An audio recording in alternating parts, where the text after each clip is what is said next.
मेरे बच्चों स्टार्ट करते हैं आज class 11th exercise 6 point class 11th exercise 6.2 नए सिलेबस अकॉर्डिंग पुराने सिलेबस में 7.2 है, पुराने बुक में देखोगे नए बुक में 6.2 है। परम्यूटेशन एंड कॉम्बिनेशन चैप्टर का नाम परम्यूटेशन एंड कॉम्बिनेशन सिंपल है। इसमें हमें फैक्टोरियल सॉल्व करना है। क्वेश्चन नंबर फर्स्ट का हम फर्स्ट पार्ट सॉल्व करेंगे। फर्स्ट पार्ट के अंदर है हमारे पास 8 फैक्टोरियल की हमें वैल्यू फाइंड करनी है। तो तुम्हें बताया जब फैक्टोरियल बताओ हम 1 तक इसे एक्सपेंड कर देंगे मल्टीप्लाई करके।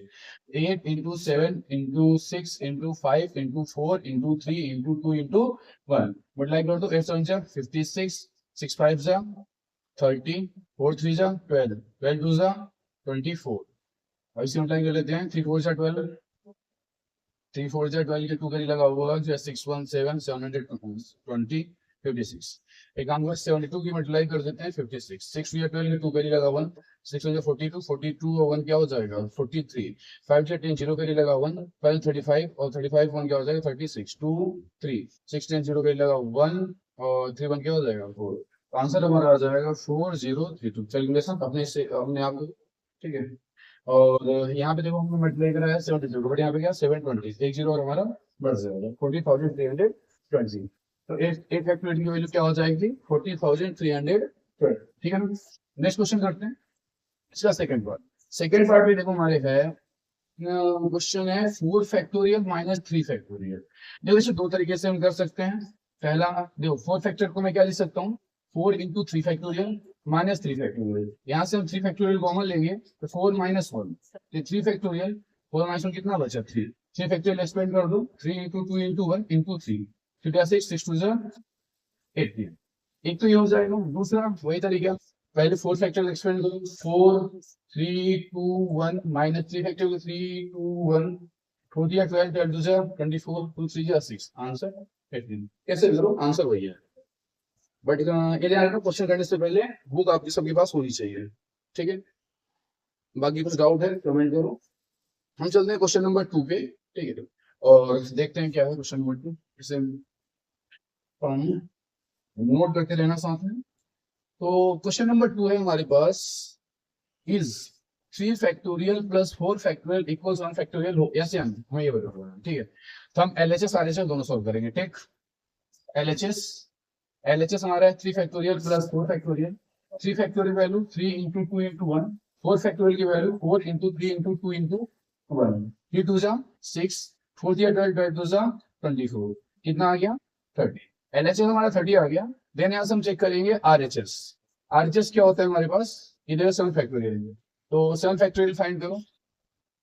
7 into 6 into 5 into 4 into 3 into 2 7 6 जा 42 5 5 4 जा 20 2 3 जा 6 42 2 6 जा 12 120 12 2 जा 24 4 करिए कितना लगा 2 12 4 जा जल्दी बताओ 48 और 0 तो आंसर क्या हो जाएगा 4840।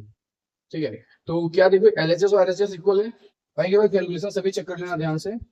42 5 4 20 और 2 3 6 6 2 12 120 हो गया 42 और 42 का मल्टीप्लाई करो 120 से 30 24 12 2 24 4 के लिए कितना लगा 2 12 12 4 48 22 50 अरे ये 15 ये एकदम थोड़ा 4050 कैलकुलेशन खुद से करेंगे सब। तो क्या हुआ LHS नॉट इक्वल RHS तो 3 factorial plus 7 factorial not equal 7 factorial. यहाँ लिख देना 3 factorial plus 4 factorial is not equal to 7 factorial. 7 factorial equal नहीं होगा बस इतना वेरीफाई।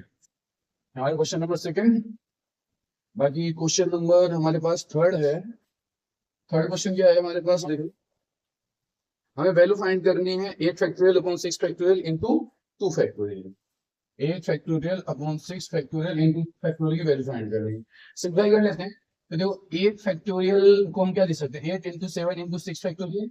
इसे नीचे हमारा 6 factorial into 2 into 1 6 factorial cut जाएगा 2 4 जा 8 7 4 जा 28। आंसर हमारा कितना आ गया 28। Question number third solve. अब हम करेंगे क्वेश्चन नंबर 4। क्वेश्चन नंबर 4 हमारे पास क्या है 1 upon 6 factorial plus 1 upon 7 factorial equal हमें प्रूव करना है 1 upon x upon 8 factorial. Question है देखो 1 अपॉन 6 फैक्टोरियल प्लस 1/7 इक्वल है x अपॉन में 8 फैक्टोरियल। आई यही है। तो अब हमें यहाँ क्या करना है, x की वैल्यू फाइंड करनी है, कर लेते हैं।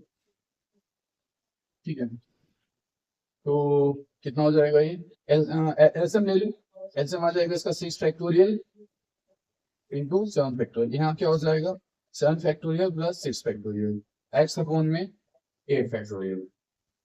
ठीक है, इसे हम 7 फैक्टोरियल को हम क्या लिख सकते हैं, 7 into 6 factorial plus 6 factorial upon में क्या है 6 फैक्टोरियल इंटू 7 फैक्टोरियल। यहाँ समझना, जब x 8 फैक्टोरियल की value 8 into 7 factorial, 7 factorial 7 factorial cut गया, ऊपर 6 फैक्टोरियल कॉमन ले लें, यहाँ से क्या जाएगा, यहाँ 6 फैक्टोरियल का यहाँ आपका 7, यहाँ कुछ नहीं 6 फैक्टोरियल कॉमन ले, हमारे क्या बचेगा 1, और नीचे क्या है 6 फैक्टोरियल, अगर क्या है x अपॉन में 8, इससे ये कट गया 7 1 क्या हो जाएगा 8 अपॉन 1 इक्वल x अपॉन 8, 8 8 जा 64। तो यहाँ पे हमारी x की वैल्यू आ जाती है 64।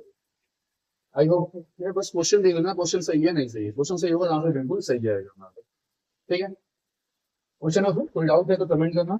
बाकी देखो इंपॉर्टेंट चीज है प्रैक्टिस, मैथ में जितनी स्ट्रेंथ बढ़ाओ प्रैक्टिस करो और स्पीड इंपॉर्टेंट है। ठीक है, तो क्वेश्चन नंबर 5 में हमें वैल्यू इवैल्यूएट करनी है n फैक्टोरियल अपॉन में n माइनस r फैक्टोरियल। अभी यहाँ सिखाया जा रहा है क्योंकि आगे जाके हम करेंगे वहां से वैल्यू आएंगे हमारे पास n, ये होता है npr का फॉर्मूला, अभी आगे पढ़ोगे n फैक्टोरियल अपॉन में n माइनस r फैक्टोरियल, ये फाइंड करना है। तो फर्स्ट क्वेश्चन इसके अंदर हमें दे रहा है n इक्वल 6 और r इक्वल 2, वैल्यू पुट कर दो यहाँ 6 फैक्टोरियल, ये क्या हो जाएगा 6 माइनस 2 फैक्टोरियल, ये है 6 फैक्टोरियल, 6 माइनस 4 कितना हो गया 6 माइनस 2 4 फैक्टोरियल, 6 इंटू 5 एक्सपेंड करेंगे 4 फैक्टोरियल, नीचे 4 फैक्टोरियल, 4 फैक्टोरियल कट गया 6 5 जा 30।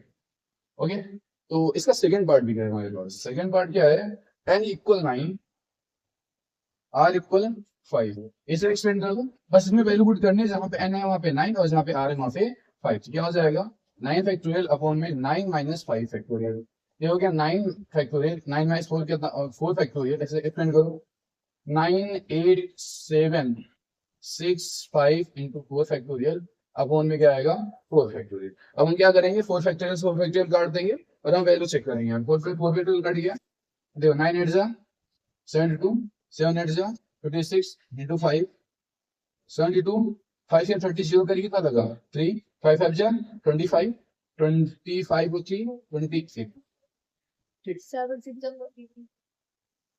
6 ये मल्टीप्लाई पर चेक करना भाई, 9 8 जा 72, 7 6 जा 42 इंटू 5, 72 इंटू 5 5 जो 10 जीरो करिएगा 1, 20 है 21 आ जाएगा, 21 से मल्टीप्लाई करो 21 2 जा 42, 21 2 जा 42 के 2 करिएगा 4, 21 7 जा 147, 21 7 जा 147 और 147 4 151 जीरो, आंसर आ गया 15,120। सो अब की साइज होती है कंप्लीट। मेन चीज ध्यान रखना है कि प्रैक्टिस कितना एक्सरसाइज प्रैक्टिस करते हो 10 से 12 मिनट के अंदर एक्सरसाइज खत्म हुई होगी, और मैंने आराम से करा स्पीड से करोगे तो और जल्दी खत्म हो जाएगा, इससे नेक्स्ट एक्सरसाइज अच्छी होगी और उससे अगली साइज भी बहुत बढ़िया होने वाली है। सो अच्छे से प्रैक्टिस करते रहो, आके हम